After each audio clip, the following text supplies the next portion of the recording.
40 seconds out.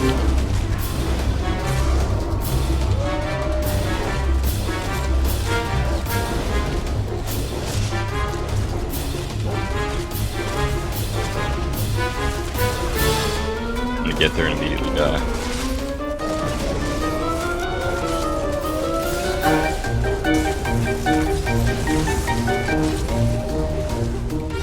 Oh my god, there's so many on you, bro. Okay, I need better LOS than that if I'm gonna help you. I wanna say the resource, there's too many guards.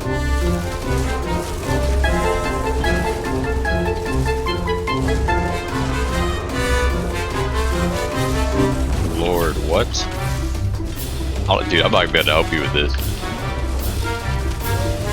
Oh, cringy, bro.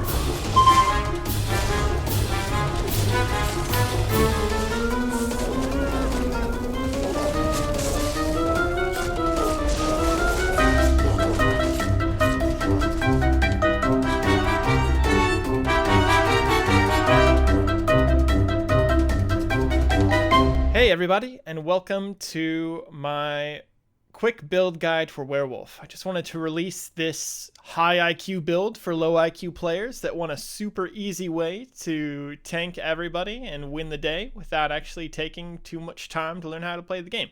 It's silly but true. It's actually a great build for new players. Werewolf, is grossly overtuned and really overpowered. As you can see, I'm not actually playing at all, and my character is just fine. Later I'll show you some examples of this, and I can pull the whole room and just sit here, and then I'll also show you examples of how effective this is against real players with brains that still just really can't kill me, and I'll show you why. But let's just hop right into it and start by talking about the sets. So I'm wearing, oh goodness, let me just move him out of the way there, just so you can see my beautiful mug. Okay, so I'm wearing two-piece Mighty Chudan, and the point of this is, well, it's actually a super efficient set. You don't get major resolve while you're in werewolf form except through this set, so it's a great way to get a free 5k resistance, and then the extra armor and health is really helpful too, and I will show you why here. The main set, the core of what makes Werewolf so overpowered, is its combination between its passives and Alessian.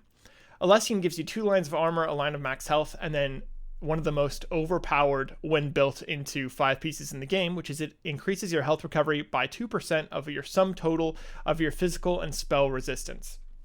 So if we take a look at my spell resistance, it's actually at 4,682 for both physical and spell, and it can get even higher. Like, it can actually get a lot higher pretty easily, but I haven't transmuted 2 of my healthy pieces of jewelry to be protective, so I haven't gotten there yet. But you can see how Chudan actually helps that a lot, and so you can see the current recovery bonus is 1,872, and that's actually flat recovery. That's an additive value, not multiplicative. So all of my other modifiers are actually multiplying by this base amount, giving me a total recovery right now of 5,137, and that's without a potion and without any ability modifiers, which you can actually see Hircine's Fortitude gives you an additional 666 health recovery. So I'll kind of show you what the max recovery is here in a second, but let's keep going through the sets. But Alessian is the core. Alessian is the main set that you're going to be using, and the other set is just kind of a whatever works. Right now, I think the best in slot is actually Crimson, which gives you 2 lines of max health, 4% healing taken, and then after you take damage, you surround yourself with an 8-meter mist of blood. After 2 seconds, the mist is violently siphoned into your body, dealing 10k bleed damage and healing you for 100% of the damage done. Dang, I killed him on accident. Well, there you go. Without even attacking, I have destroyed everyone. Let's find some more people, because to stay in werewolf indefinitely, which is very easy to do, you just have to keep damaging people. And that's no problem with Crimson, because it damages everybody for you. You can actually see here, my werewolf timer just went all the way back up to the top there. So it's pretty easy to stay in werewolf form indefinitely. So Crimson is really great for that reason. A, it'll keep you in werewolf form. It does damage. the proc, like doing 10k damage when I basically haven't built into weapon or spell damage at all, like it doesn't scale. You don't need any max stats, you don't need max stamina, you don't need max magicka, you don't need weapon damage, you don't need spell damage, and you can still do a ridiculous amount of damage, and it's no problemo. Nothing to worry about here at all. In fact, like the only thing that can kill me is the spinny boy move, which he might do, but we'll see if that boss comes over here. It just means you don't have to worry about anything. Crimson does a really good amount of damage and heals you and keeps you in werewolf form. Other options are Sergeant or like any kind of heavy attack. Night Slayer is really great. Night Slayer was popular before Crimson came out, but I think Crimson is probably the best in slot now. It's just ridiculously powerful. The entire setup is. So let's talk about some of the passives and abilities that make this work. And I guess the best place to start is with the werewolf passives. So we'll jump right into that. We'll start with abilities and then get into the passives. First of all, you use Pack Leader. Pack Leader gives you a 10% reduction in damage. So you take 10% damage, summon 2 dire wolves, and each of these dire wolves actually count as members of your pack, which extends the time that you have in werewolf form, making it really easy to just kind of stay in werewolf form forever. They also respawn, and they do damage, which is really nice, because then that's more damage that you're doing that's not based on anything, like your own stats. So it's no problem whatsoever. Look, check this guy out. I wonder if he's just like, oh, let me just see, this spinning attack can actually damage you. It's kind of the only thing that can. Otherwise, I'm pretty much safe. If he stays at range, we're good to go. No, you're going to ruin my video. Oh, okay, no. He's going for the other guy now. But yeah, you can see it's really easy for me to get my recovery up to almost 6k health recovery with no problem at all. And I could get that even higher if I had those protective pieces instead of healthy. But okay, back to abilities. Feral Pounce, not really necessary. You could totally do Brutal Pounce, but Feral Pounce is nice because the damage of Brutal Pounce isn't that big a deal to me, and making it easier to stay in a werewolf for longer is perfectly fine in my book. But you can go either way here. Hircine's Fortitude, super OP, really wonderful. You gain Major Brutality passively. The heal does 26.7k on me right now because I'm wearing, such overtuned sets, and because I have 47k health, makes it very easy. This guy's just doing all the work for me with this boss, which is lovely. I'm actually going to outrun him here. Let's see, Ferocious Roar. I like this one. It makes heavy attacks 33% faster. I mostly use Ferocious Roar when I'm using like Night Slayer. That's kind of the main point of it, because having your heavy attacks go faster is kind of a big deal. You fear everyone. The first one is slow, and then your heavy attacks just go into like super fast mode. And you can see if you have Night Slayer and you're doing like 8k damage per tick, it gets kind of crazy. Let me just... This Magicka DK wants to fight you, dude. I don't want to fight you. Go for it. Magicka DK probably doesn't want to fight me. Fight him. Ah! Okay, back to the abilities.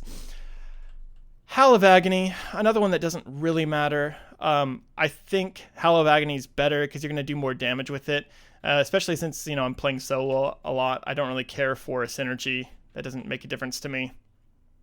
Claws of Anguish, you could go Claws of Life here, but Claws of Anguish is especially brutal. It's AoE Major Defile, and it also applies Minor Defile in the form of, what's it called? Disease. The disease status effect is that, oh, does he actually want to fight me? I don't think he does. Do you want to? No, I don't think so. Oh, dude. He's taking a lot of damage there. Hello? Yeah. You can see having Defile on you really hurts. It makes things not fun. So he's just unable to heal, and I think he was probably pretty squishy, maybe in some sort of DPS build. That was unusually fast to kill someone when you have 48 8k health and only 26k stamina and no weapon damage to speak of, but whatever. Let's see. Basically, like, one of the reasons that werewolves run in the sewers is because you're never going to fight a zerg of people big enough to kill you. I mean, you might at some point, but it's pretty easy with this kind of setup to tank like 15 people, especially when you have all this line of sight to work with. It's just so hard to kill you. I mean, because you got to think, I've got almost 50k resistance, like 6k health recovery. Crimson heals me. I take 10% less damage. It's just rough, dude. Like, what are you going to do against that? It's rough. But Claws of Anguish is really good for that reason. Like, having to file on someone while you're just, like, digging away at them, it sucks. It is no fun. So let's see. Pursuit. Increase your movement speed by 30% and increases the amount of stamina your heavy attacks restore. So heavy attacks are kind of your bread and butter because it makes sure that you never run out of stamina ever. You don't really have to worry about your stamina recovery that much because heavy attacks are going to bring it all back. I still play into stamina recovery because I don't need any damage, but I'll show you how that works in a little bit. Blood Rage. When you deal damage, the duration of your werewolf transformation is increased by 4 seconds. This is really helpful. It can be procced by Crimson, as you see here, as you've probably continued to see. Crimson will keep my werewolf in tip-top condition at all times. Blood Moon doesn't matter. It's just for getting other people to be werewolves. Savage Strength. Increase your weapon damage by 18%. Increases your spell and physical resistance by 10k. You can imagine that probably helps out Alessian quite a bit. Go figure. So if you're wearing a set where you're getting health recovery for your resistances, and then you get 10k resistances just for being a werewolf, and you're taking 10% less damage, and you've got Chudan, so you still get Major Resolve, that's like 15k more resistance than anyone else on the field is going to have. Not to mention, I'm actually wearing all heavy armor, because why not just have all the resistances in the world? So I'm wearing all heavy armor here, and getting even more out of it. Pretty easy peasy. Let's see. Oh, and Werewolf is back up. What a shocker. I'm really just waiting for this boss to be back up so I can stand in one place. But you can see how easy it is to stay in werewolf form, especially because of Call of the Pack. It reduces the cost of remaining in your werewolf transformation by 20% for each transformed werewolf or direwolf in your group, including yourself, up to a maximum of 80%. So you can see I actually have a 60% bonus from this because I have myself and 2 direwolves. So that's 2 for 60% more time in werewolf form. If you have one other werewolf, it doesn't even matter if he's a pack leader or not. And you can have the maximum amount of time in werewolf form possible, which is just silly, basically. You can see I'm also using the Steed and a bunch of divines. Now this increases my health recovery by 355 and it increases my movement speed. And since I already get 30% more movement speed on a werewolf, now that I also have extra movement speed from, divine Steed, it means that it's very, very difficult to outrun a werewolf. Like, annoyingly difficult to outrun. A lot of groups of werewolves will actually do this really horrible thing where they'll put snare poisons that stop you from moving on their front bar. They'll just move them up here, and then you'll have a pack of werewolves chasing you. You can't outrun them because they've got like a 45% movement speed bonus, and they've got a gap closer, so they can leap at you. And then of course they can poison you and snare you and keep you from moving while they hit you with major and minor defile, and then the crimson proc and everything else. So it's pretty overtuned, to say the least. I guess I'll just get into enchants because I didn't really talk about those too much. Ideally, like you can see right now, I've got an Alessian shield. Ideally, you would just have Alessian all on the body, and then 3 crimson jewelry, and then a crimson shield. But I was unable to acquire a crimson shield, and I got really bored of farming it because I'm not really going to play this build anyways. So I thought, why spend hundreds of hours farming a shield for a set that I'm only intending to make a video about? And I mean, the main reason I'm making this video is that I want this to get nerfed because it's super overpowered and I'm really tired of fighting it. And so it's not a build I intend to play, but I hope Zos can look at this video and say, hey man, this really is not working as intended. It's way too strong. And there's a reason that all the werewolves hide their builds. It's not because they're good builds. It's because anyone can play this build. If you have this build on your body, you can just play the game with your face and it's no problem at all. Like, as you can see, like, sure, we haven't fought any real players here, and I'll show you gameplay of me fighting players in a second, but like, you know, it plays itself. You can really PvE tank with this build, and it's no problem. You don't provide anything for your teammates, but you won't die, and you'll actually kill everything around you without thinking about it. This is a great build if you just want to like PvE and take a bathroom break at the same time. You just don't have to worry about anything. It's a very casual experience. So, yeah. Okay, Enchants. That's what we were talking about. All tri-stat because it's the most efficient. You want to get as much of everything as possible just so that you have more of it. Your heal, again, does not scale with weapon damage or spell damage. It just scales with your max health. So the more health, the bigger this heal is going to be.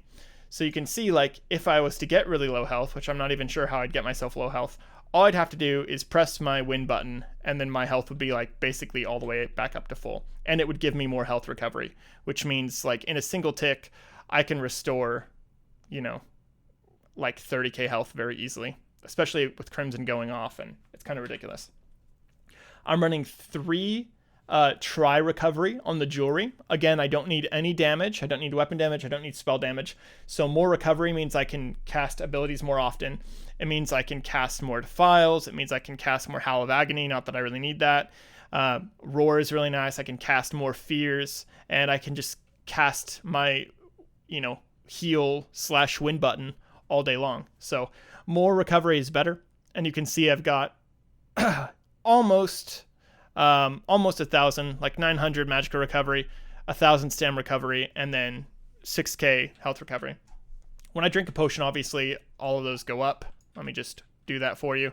So yeah, it ends up being like 1150 stam recovery, 6k health recovery, 6.5k health recovery, and 1,000 magical recovery, which is plenty in order for you to just like keep spamming abilities all day long. Everything comes back really quickly. So 3 try recovery on that. Try recovery is really efficient since you actually are using all 3 recoveries. It helps a lot. And then again, try stat on everything. So you get max stats, max stat recovery for as much as you need. Your stamina recovery doesn't really matter because you get so much just from heavy attacking. And your healing is going to come from one ability that you cast every now and then your massive health recovery, and then the Crimson proc. So really easy to play. It's very fun at first because it's kind of fun to be invincible and to have like 20 guys chasing you around and they can't do anything. And if you get 2 of your friends with you, or, you know, 3 of your friends or whatever, and you run around as like a pack of werewolves, you're going to be very legitimately invincible. Like, it's so much outgoing damage. If you have 4 Crimson procs going out, that's a 40k tooltip on anyone that gets hit by all 4 of them. And then you have stacking like Major Defile and all the damage that comes from that. So if you've got a couple of werewolves, you'll legitimately be invincible, and you can take on groups of like 40 players with 4 werewolves because you just can't die. They can't focus you. They can't get enough damage on you to make any difference. And you're going to be putting out AoE 40k tooltips with 4 werewolves and not dying, and it's ridiculous. So that's that. That's the build. I hope you guys enjoy it while it lasts. I really do hope that it gets nerfed soon because it really needs to get nerfed. I mean, as you can see, it's kind of ridiculous. Oh, you know what? One question I'm definitely going to get is which class is best for this? And there are 2 things that you have to think about. A, what passives are going to work best on your werewolf? And then what are you going to do when you're not in a werewolf form? So I think Mage Blade is the best for both of those. And it's not really Mage Blade. I guess it's more of a health blade. It's not Stam, it's not Magicka. You're a health blade. So what's really great about Mage Blade is you get a couple really great passives. You can get your ultimate back by drinking potions, which is super helpful. You get Siphoner, which gives you more healing when you're, you know, not in this form. Siphoning the transfer allows you to build ultimate faster.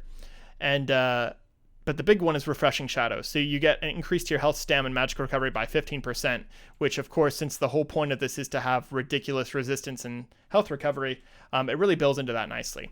Then the second question is, what do you do when you're not in werewolf form? Well, you're just going to be building werewolf back up. And what's the most annoying class to fight? Well, just stealth blades. So you can go ahead and put like shadowy disguise on your bar, be invisible all the time, hit someone with, like, you're using sword and board. So you can hit someone with heroic slash and then just stealth, hit a couple siphoning abilities, hit someone with heroic slash, stealth, and you're gonna, drink a potion, and then suddenly werewolf is gonna be up, and you can just pop into werewolf and then be invincible. So that's pretty much the whole build. I hope that helps. Oh, also, one more thing worth mentioning is you can still use the other morph, which is Dark Cloak, and this heal is also based on your max health. So you're going to get a really big heal out of Dark Cloak because you're going to have like 40k health when you're not in a werewolf form. So that's pretty nice. So really, basically impossible to die no matter what you do. And that makes it both fun for a little bit and then not fun over time, because it kind of feels like you're just PvEing after a while because no one threatens you at all, and it's also relatively slow to kill people. It's inevitable, like they all die, but I don't know, it's just kind of boring. Hopefully this gets nerfed soon so we don't have to fight it anymore, but in the meantime, I hope you guys enjoy being invincible, and I will catch you next time. Yeah, I'm gonna go kill the guards on the resource, and then if you're still alive, you can run there. We have farm. If you want to start running there. Comer is Grim looking for clips. Dude, he's tanking like 20 people right now.